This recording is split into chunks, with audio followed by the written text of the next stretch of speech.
അങ്കണവാടിയിൽ ഉപ്പുമാവിന് പകരം ബിരിയാണി വേണമെന്ന ശംഖുവിന്റെ ആഗ്രഹം ഈ അധ്യയന വർഷത്തോടെ നിറവേറ്റിയിരിക്കുകയാണ് കേരള സർക്കാർ. ആരോഗ്യവകുപ്പ് മന്ത്രി വീണ ജോർജ് അന്ന് പറഞ്ഞത് പ്രകാരം അങ്കണവാടി കുട്ടികൾക്കുള്ള ഭക്ഷണ മെനു വനിതാ ശിശു വികസന വകുപ്പ് പരിഷ്കരിച്ചു.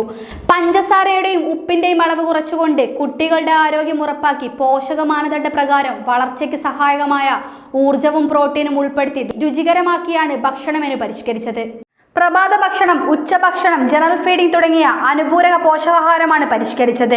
ഇതാദ്യമായാണ് ഏകീകൃത ഭക്ഷണ മെനു നടപ്പിലാക്കുന്നത്. പത്തനംതിട്ടയിൽ നടന്ന അങ്കണവാടി പ്രവേശനോത്സവത്തിന്റെ സംസ്ഥാനതല ഉദ്ഘാടനത്തിലാണ് അങ്കണവാടി കുട്ടികൾക്കുള്ള പരിഷ്കരിച്ച മാതൃകാ ഭക്ഷണ മെനു മന്ത്രി വീണ ജോർജ് പ്രകാശനം ചെയ്തത്. ശംഖുവിന്റെ വീഡിയോ ശ്രദ്ധയിൽപ്പെട്ട മന്ത്രി ശംഖുവിന്റെ അഭിപ്രായം പരിഗണിച്ച് ഭക്ഷണ മെനു പരിശോധിക്കുമെന്ന് ഉറപ്പ് നൽകിയിരുന്നു. തുടർന്ന് വനിതാ ശിശു വികസന വകുപ്പ് വിവിധ തലങ്ങളിൽ യോഗം ചേർന്നാണ് കുട്ടികളുടെ ആരോഗ്യം ഉറപ്പുവരുത്തി ഭക്ഷണ മെനു പരിഷ്കരിച്ചത്. മെനു ക്രമീകരിച്ചിട്ടുള്ളത് മുട്ട ബിരിയാണി, പുലാവ് എന്നിവയെല്ലാം ഉൾപ്പെടുത്തിയാണ്. കൂടാതെ 2 ദിവസം വീതം നൽകിയിരുന്ന പാലും മുട്ടയും 3 ദിവസം വീതമാക്കി മാറ്റിയിട്ടുണ്ട്. പരിഷ്കരിച്ച ഭക്ഷണ മെനു അനുസരിച്ച് ഓരോ ദിവസവും വൈവിധ്യമായ ഭക്ഷണമാണ് നൽകുക.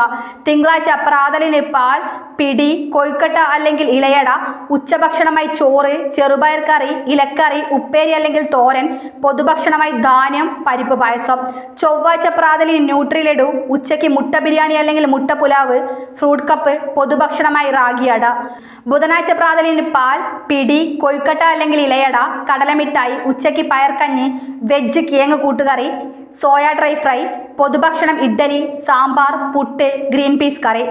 വ്യാഴാഴ്ച രാവിലെ റാഗി, അരിയട അല്ലെങ്കിൽ ഇലയപ്പം, ഉച്ചയ്ക്ക് ചോറ്, മുളപ്പിച്ച ചെറുപയർ, ചീരത്തോരൻ, സാമ്പാർ, മുട്ട, ഓംലെറ്റ്, പൊതുഭക്ഷണമായി അവൽ, ശർക്കര, പഴം മിക്സ്. വെള്ളിയാഴ്ച പ്രാതലായി പാൽ, കൊഴുക്കട്ട, ഉച്ചഭക്ഷണമായി ചോറ്, ചെറുപയർ കറി, അവിയൽ, ഇലക്കറി, തോരൻ, പൊതുഭക്ഷണമായി ഗോതമ്പ് നുറുക്ക്, പുലാവ്. ശനിയാഴ്ച രാവിലെ ന്യൂട്രി ലഡു, ഉച്ചയ്ക്ക് വെജിറ്റബിൾ പുലാവ്, മുട്ട, റൈത്ത, പൊതുഭക്ഷണമായി ധാന്യപായസം എന്നിവ നൽകുന്നതാണ്. ഓരോ വിഭവങ്ങൾ തയ്യാറാക്കുന്നതിനുള്ള ചേരുവകളും അവയിൽ അടങ്ങിയിരിക്കുന്ന ഊർജം, പ്രോട്ടീൻ എന്നിവയടങ്ങിയ പോഷകമൂല്യവും ഉൾപ്പെടെയുള്ള വിവരങ്ങളും ഭക്ഷണ മെനുവിൽ ഉൾപ്പെടുത്തിയിട്ടുണ്ട്. KFL ന്യൂസ് ഡെസ്കിൽ നിന്നും അനുശ്രീ രാമചന്ദ്രൻ.